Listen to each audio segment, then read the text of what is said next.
Good afternoon, ladies and gentlemen. Thank you very much for foregoing the beautiful blue skies outside to join us here at the Met.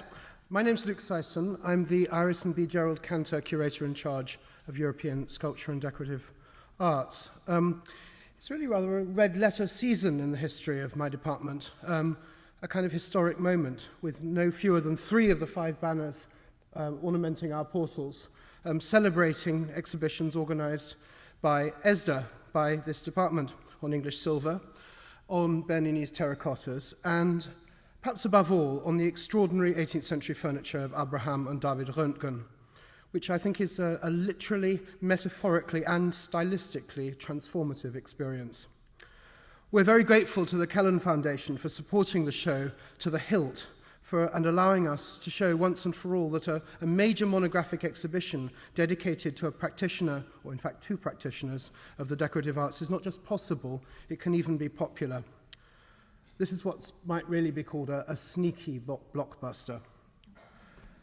And its success, of course, is due to the amazing object it contains, but above all, I think, because it's an exhibition that proclaims the meticulous scholarship and conspicuous passion of its curator.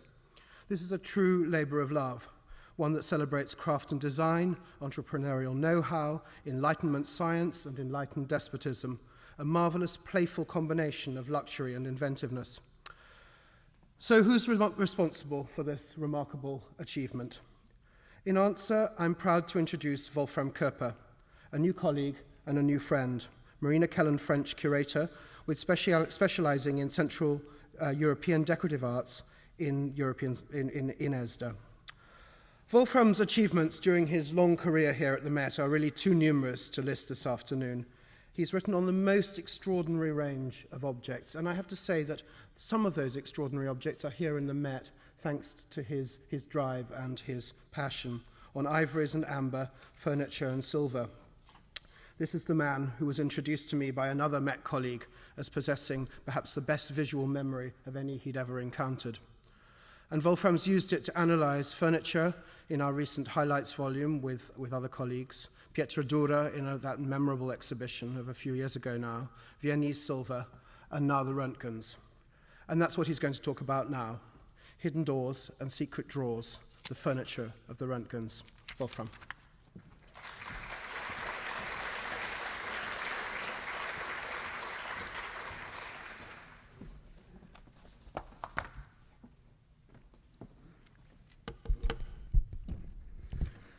Oh, it's difficult not using the voice after that introduction. Thank you very much.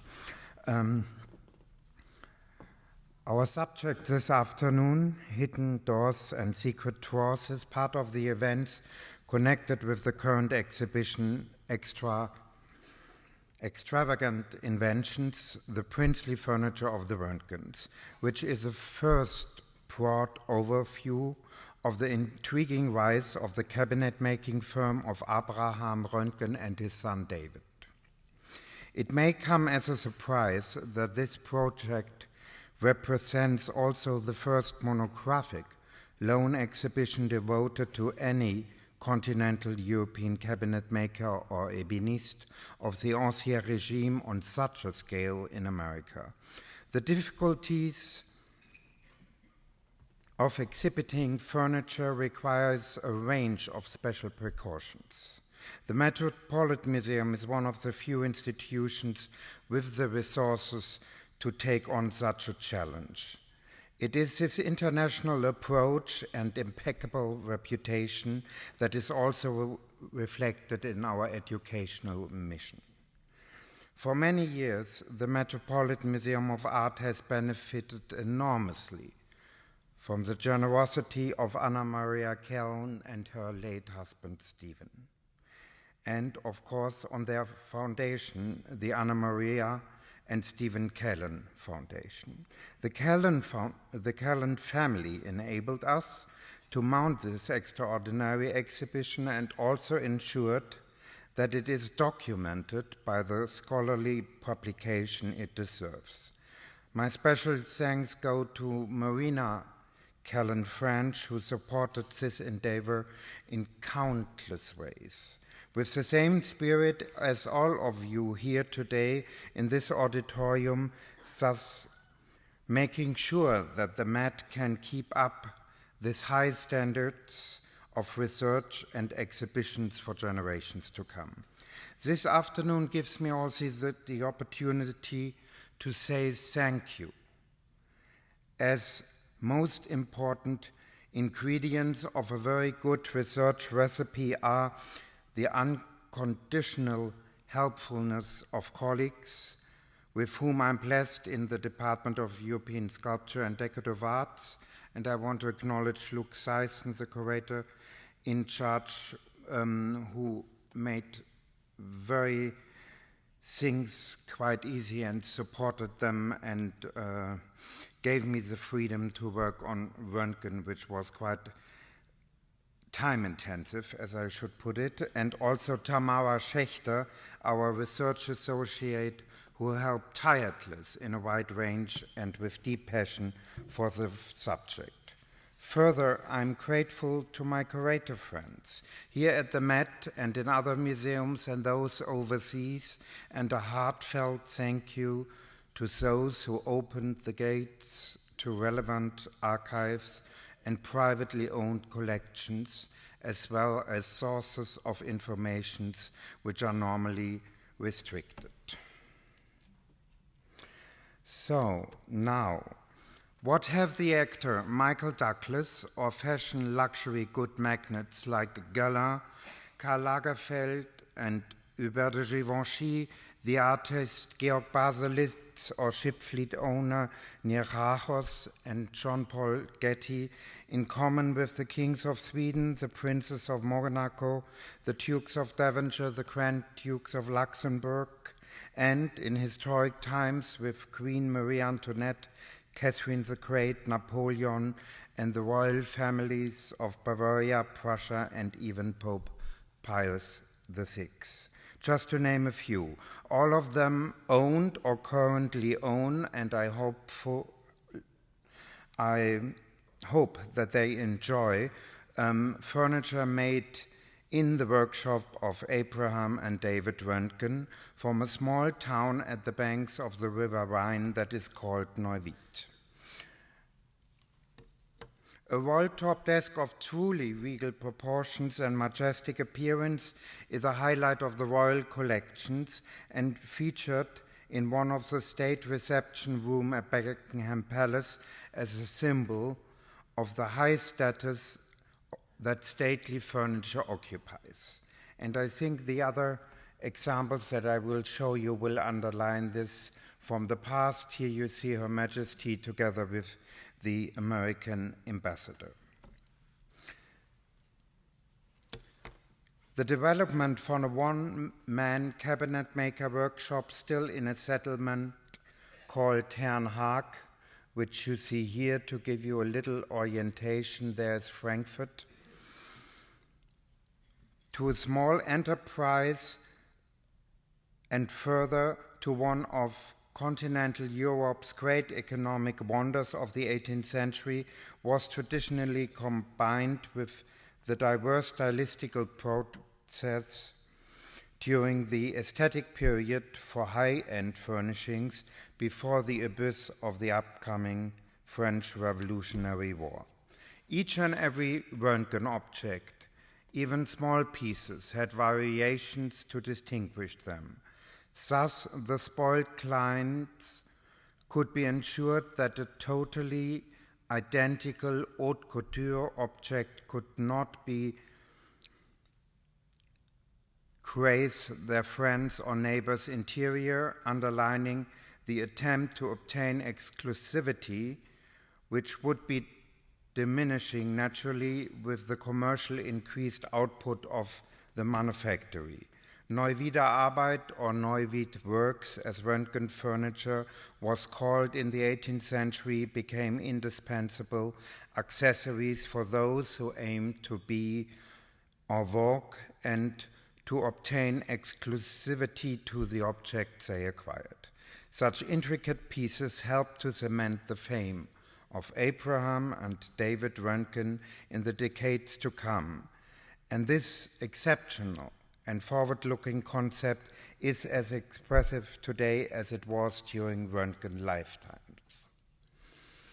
One of the first major, well, maybe I should show you first, Neuwied, from in 1750, the family went up to Neuwied and founded there the workshop, and there it really flourished and became one of the great enterprises of the 18th century.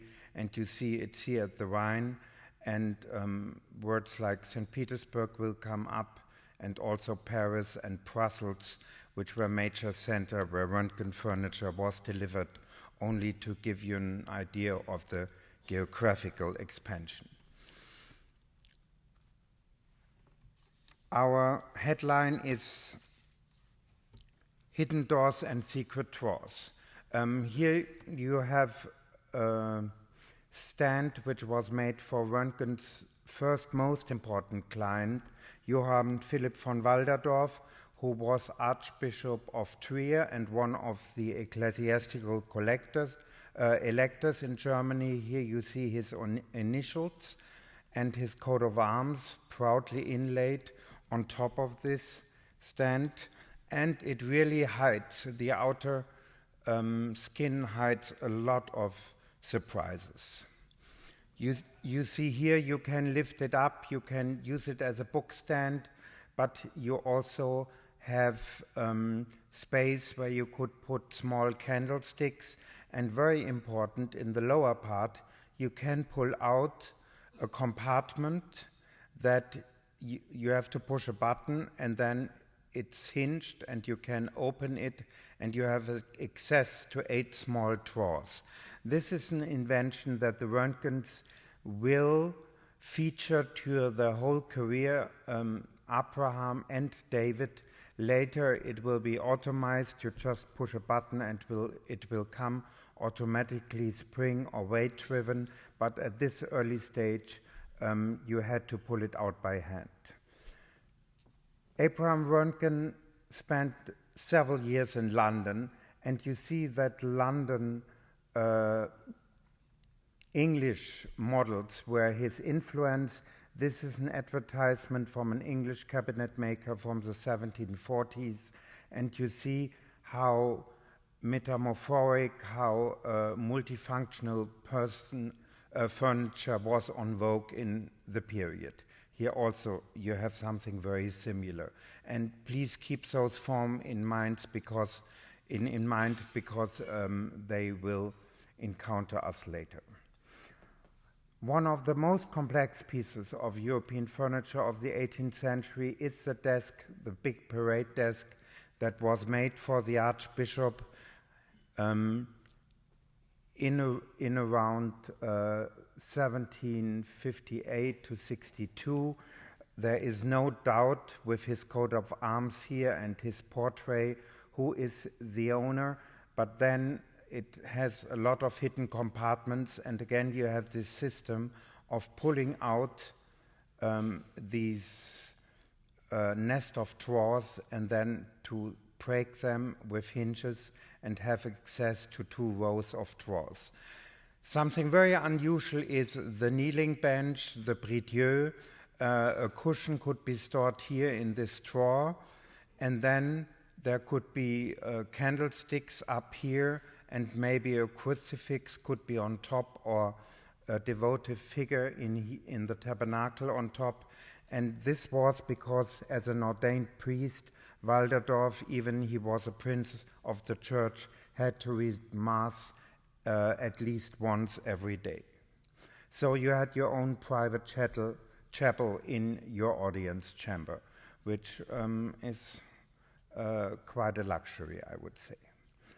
At the same time, Roentgen did also multifunctional furniture in a very different way, and this was, I don't want to say the bread and butter version, but this was furniture that actually could be used, that was very functional. It had a lot of secrets inside. Also here you can lift the top, but we have it in the exhibition because it is one of the rare survivals, because it shows it is shown, it is actually portrait in a painting by Tischbein of William IX of Hesse-Kassel, who was one of the favorite patrons of Roentgen, and you see the desk depicted here in this painting, and for the first time in over 250 years they are reunited in the exhibition.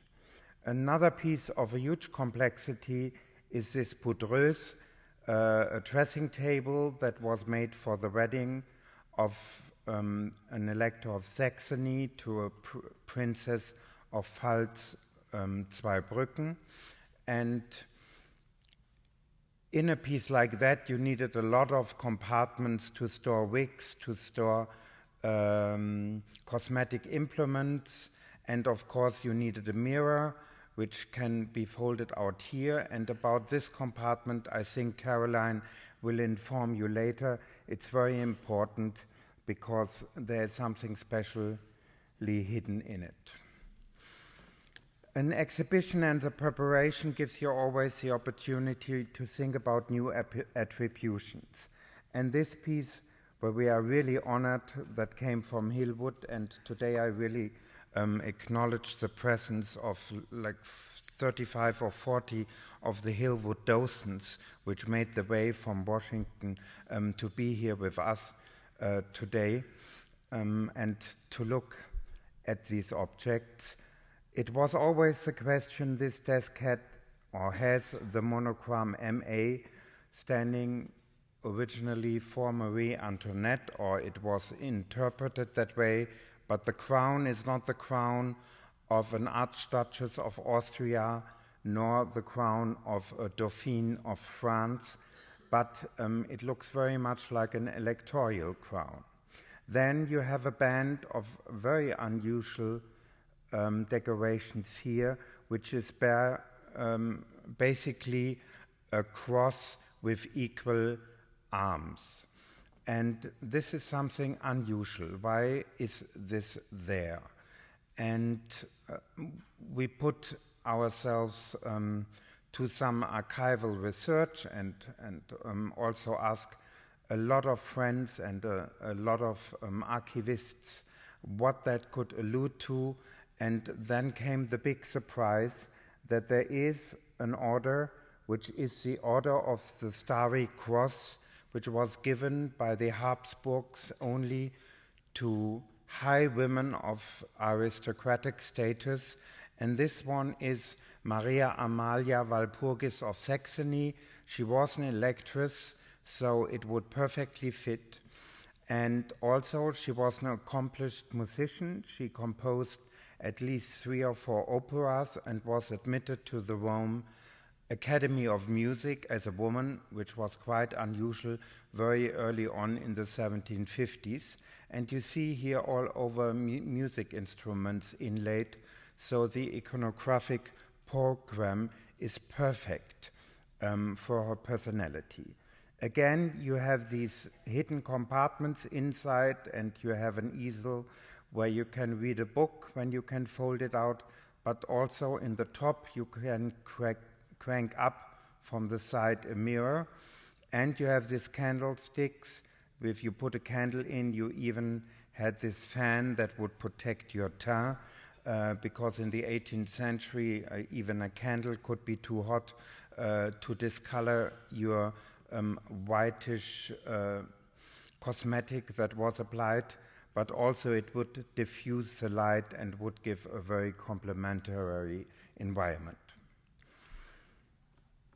The Roentgens very early on developed these mechanical devices that you could use the furniture in multiple ways, and here in this very early architect's table you have the double-hinged mechanism with 2 supports, and here again a bookrest which enables you to read or draw while standing, and that was very much recommended at the period. The French call this a table à la Roentgens after the physician Roentgen from Geneva, who was the doctor of Voltaire and who recommended strongly that you should stand really for a while and not sit all the time. You also see some influence they took over in their marquetry in the way that they adapted French and English pattern books and illustrations for their motifs. At that time, we still have a combination of a marquetry that is traditional with brand shading, with sort of engraved parts, but here also something starts already, which is called the marquetry à la mosaïque, and that becomes very famous in the next 15 or 20 years for the manufactory. Another thing is that you could break the tables and the other furniture down into parts. It was not any longer the patronage of the surrounding principalities of Neuwied that were the main customers, but Roentgen expanded the field, and now I'm speaking more about David because he moved more and more in the late 1760s and 1770s into the commercial side of the enterprise. Abraham stayed until 1782, and certainly even as a quite elderly man, I'm sure that he went down to the workshop when his son was on a business trip, which could take up to 3 months. It depended where it would take him. Later we would go to St. Petersburg. It was a voyage of even 4 months one way. And so Abraham was certainly one of the persons who made sure that the mice were not dancing on the table when the master was not in the house.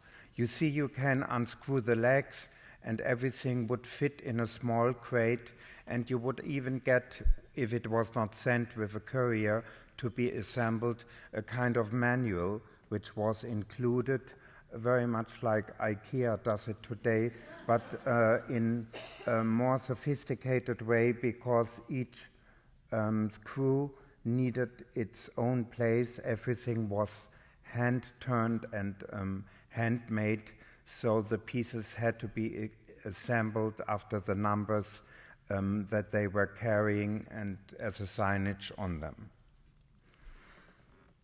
I spoke about the marquetry à la mosaïque, and this is the Metropolitan can be very proud that we own this wall-top desk, which is one of his most accomplished pieces. With this marquetry on the outside, it's totally decorated with chinoiserie, which still comes from the Rococo period, but inside and in the outline, you see already that the neoclassicism is reigning, and you could get the model with 4 legs, you could have it with 6 legs, like here, together with a big mount in the upper drawer. You would get a very frontal orientation, like you have a facade, but also for Catherine the Great, later he would develop a very similar model, even with 8 legs. And the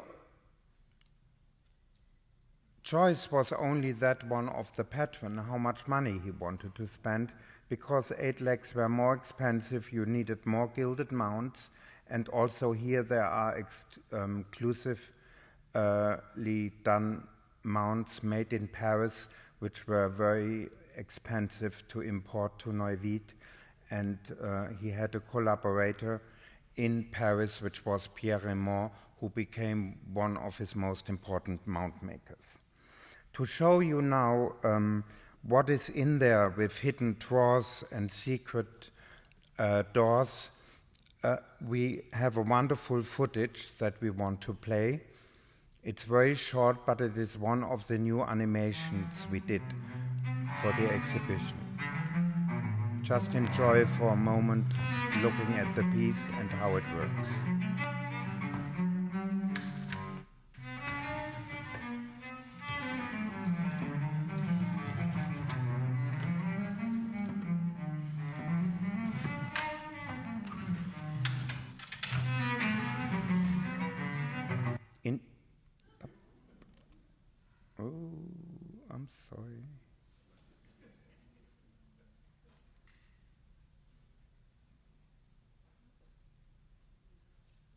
I apologize, I pushed too early.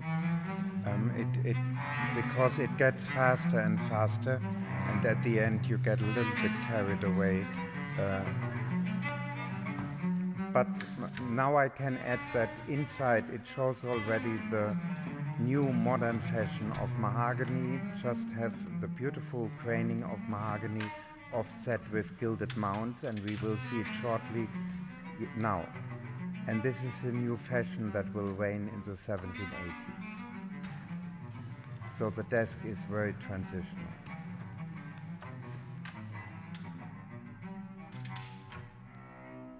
Thank you. This marquetry, and for the first time we put it forward in the catalogue, may have originated in the close similarity to Pieter Dura, to hardstone mosaic. You see here small interlocking pieces of hardwood of different color, which are put together like a jigsaw puzzle, and you have the same in this marquetry by David Roentgen, which is in the big Berlin cabinet. And I think this was one of the roots, certainly, to develop this very complicated process. Roentgen by himself describes his marquetry as a marquetry à la mosaïque, and he compares it with a mosaic of stone, and he certainly does not mean a mosaic like we think about it today of small squares, but of various pieces that interlock together. And he also says they are so durable you even can take a plane and can go over that and the surface will not change, which made his marquetry very famous and quite long-lasting. I mentioned before that they had a very close connection to England, and the Metropolitan is very fortunate that we have the original drawings for Thomas Chippendale's pattern book of the Gentleman and the Cabinet Maker Directory, which was published in London in the mid-1750s. And this tall case clock from the Metropolitan is clearly directly influenced by a design taken from Chippendale. You see two big or large reproductions in the exhibition, and I want to point them out even if they don't have secret drawers behind them. You can't open anything, but I got repeatedly the questions if these are blown up of small details which are somewhere else in the exhibition and where the originals would be. And I really want to point out that these two were tapisserie en bois, tapestries made in wood for Charles-Alexandre de Lorraine, one of Roentgen's main patron in 1779. And you see from the size, they had a truly majestic appearance. And you see in the middle, there are two themes. You could take them apart. And just to give you an idea what a royal cargo could mean in the 18th century, they were created in Neuwied and packed on horse-drawn wagons and shipped to Brussels. And when the shipment reached the city gates of Jülich, the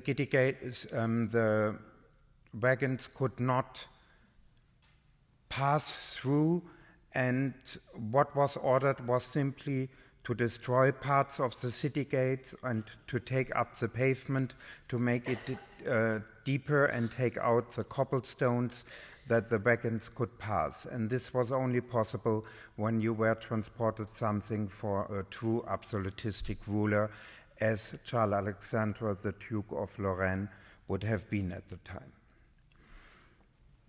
I mentioned it before, this is one of three cabinets that David Roentgen developed together with a whole team of very gifted artisans in the second half of the 1770s. The first one went to Brussels and complemented these two tapisseries en bois. Then there was one example which was delivered to Louis XVI, to the court of Versailles, but unfortunately, like the king himself after the French Revolution, it was taken apart and today exists only in small fragments, like these panels and those panels which were mounted on other pieces of furniture in the early 19th century. The only total surviving example is the one from Berlin. It was delivered in 1779 and has never left the Berlin premises since then. It's the first time that it was dismantled and shipped in a very careful way, and it came in 9 different crates, and it showed us that Roentgen furniture really was made to be dismantled and to be transported over wide distances, because they are rather easily to pack in comparisons to other furniture from the 18th century. And this piece is full of mechanical devices, and I urge you, if you go in the exhibition and have a look at the video, it's quite interesting to see them. Another automaton which was a big breakthrough was a depiction or a portrait almost of Marie Antoinette.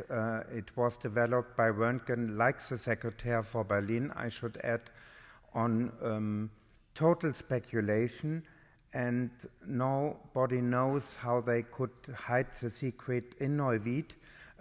During the production, nobody spoke about the piece, and then Roentgen with his clockmaker Kienzing appeared in Versailles. They showed it to Marie Antoinette, and she simply had to board it because it played also tunes of Willibald Gluck, who was her favorite composer, one of the most famous composers in the 18th century before Mozart, and he was also her teacher as a child in Schönbrunn in Vienna. So there was a very close connection. But after 3 months, an automaton sort of created artificial life. It gave you the appearance of the search for eternal life, and the queen got maybe a little bit disturbed or scared by her own likeness, and she sent it to the Academy of Arts in Paris, and there was the place where it survived the French Revolution and came later in the Musée des Arts et des Métiers, and for the same, like the Berlin Cabinet, for the same time it crossed the Atlantic to grace our exhibition. It is the same case with a whole suite of furniture, which is quite unique. It is a suite that was made for the Dukes of Chatsworth, most likely for Cavendish, the husband of the famous Giorgiona, who was painted by Gainsborough, and in the 1880s they went several times to Paris just at the right moment when Roentgen had an outlet there from 1780 to 85. And most likely those 4 pieces, which is an oval table, a swiveling chair, a wall-top desk, and a complicated dressing table with fold-out patterns. You will see something later like that. And they bought it most likely in Paris in the shop as this ensemble. Roentgen's designs were extremely forward-looking, and if you just look at the lower part of this table, some colleagues had the idea it could take us into the period of the 1920s. It reminds you of furniture by French Art Deco ebenists, Rühlmann or others, and it has a very modern approach to it. And this proves, it's a document, that Roentgen was at least 1 or 2 decades in front of his competitors and provided the base for the styles to come afterwards. There is one piece that Roentgen was very proud of, and that introduced him to the Russian market. And for that he needed an introduction. And Baron von Grimm was sort of the Elsa Maxwell of Paris, who informed Catherine the Great about all the gossip and what was currently à la mode. And he writes simply to Catherine the Great, Monsieur Roentgen, undoubtedly the greatest and best cabinet maker of this century. Since Your Majesty cannot go to Neuwied am Rhein, the celebrated Roentgen is on his way to St. Petersburg on the Neva. France, Germany, and Holland ring with his fame. Do, I beg you, favor him and inspecting his work, because this alone is the purpose of this noteworthy man's journey. So he came with this desk, the Apollo desk. He showed it to Catherine the Great. It was opened.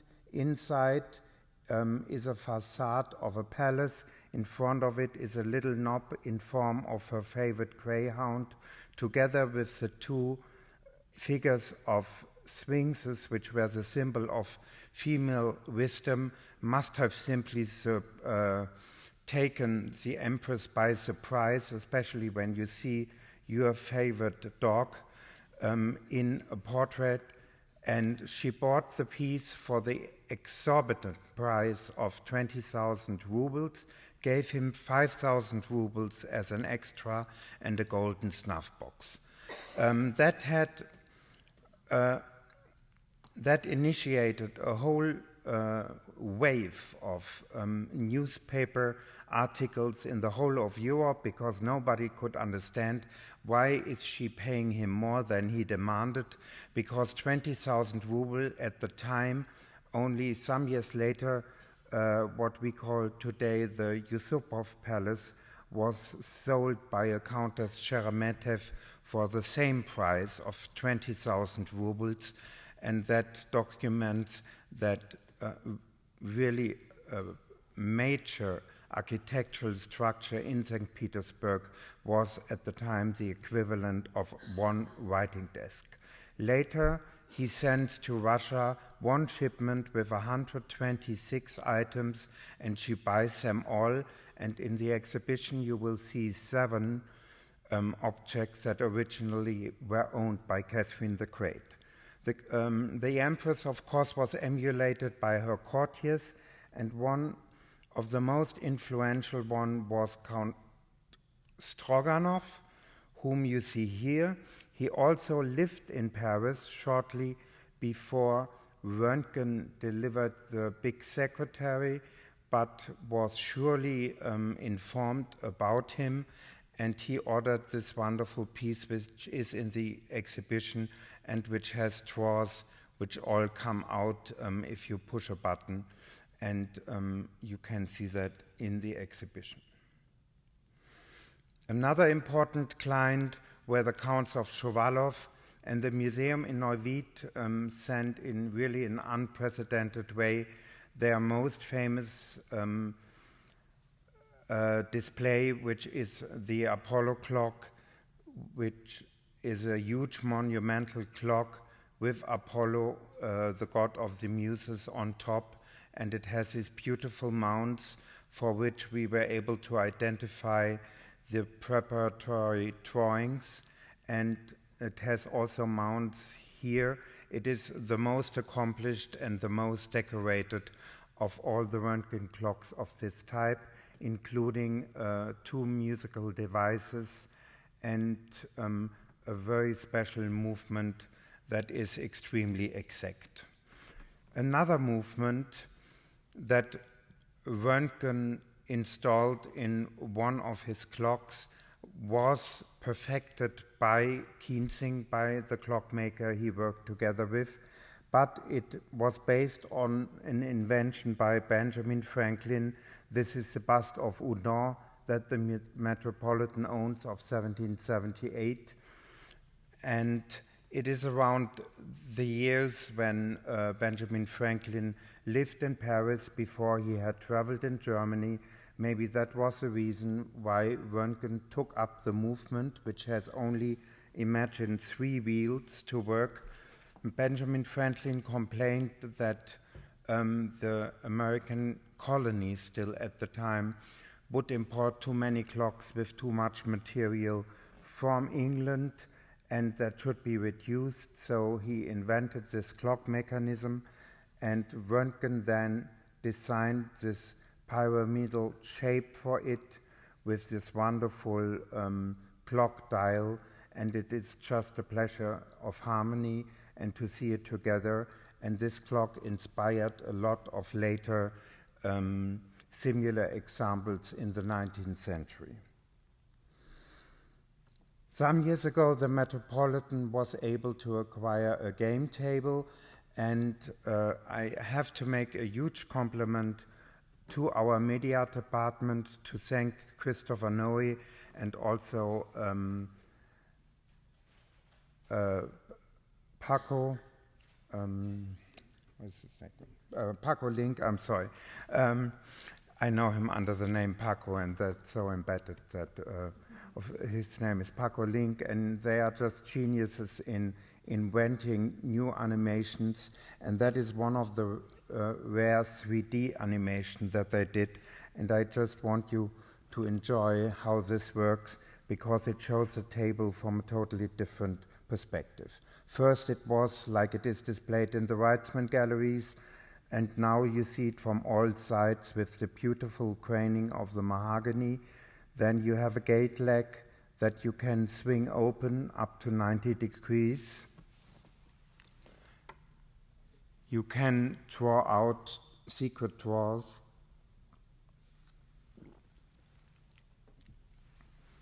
And with that support, you always can level the table surface horizontally. Here as a card surface covered with felt. Then you have the next one, which is a chess or dame board with an original chess set of the 18th century that got blended in, and then you transform it further, and there is the usage as a writing table, and after that you can pull up here an easel and reading stand and can read one of your favorite books. But this is not all what the table could do, because you would release a knob and then you could open this box for a backgammon play, and you had these compartments on the side, and you just could have a good time with having a backgammon game at the end of the evening. Then you close it again, and if you would not use it as a console table and wanted to travel with it, you just unscrew the legs, you take it apart, and you had a crate, and of course you had to wrap everything very carefully, and also I'm sure you had somebody who would move it for you in the 18th century, because it was light, that it was on casters that you could move it around by yourself in the small intimate rooms of the Age of Enlightenment, but not to transport it to another premises. I show you that at the end, which is a wonderful wall-top desk at the Getty Museum, and I just want to say that in relation to that, the famous German poet Goethe writes in his story of the Neue Melusine, anyone who has seen one of Roentgen's ingenious writing desks, where at a single touch many springs and hinges come into motion so that the writing surface and implements, pigeonholes for letters, and money appear simultaneously or in quick succession, anyone who has seen one can imagine how that palace unfolded in which my sweet companion now drew me. Thank you very much.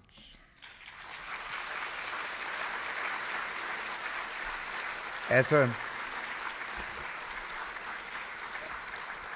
a brief interlude, like in Gone with the Wind, we want to show you something that was just finished on Saturday. It is new footage on Marie Antoinette playing her musical instrument after it arrived here and after it was installed in the gallery. And please enjoy for a short, brief moment another composition by Klug. Thank you.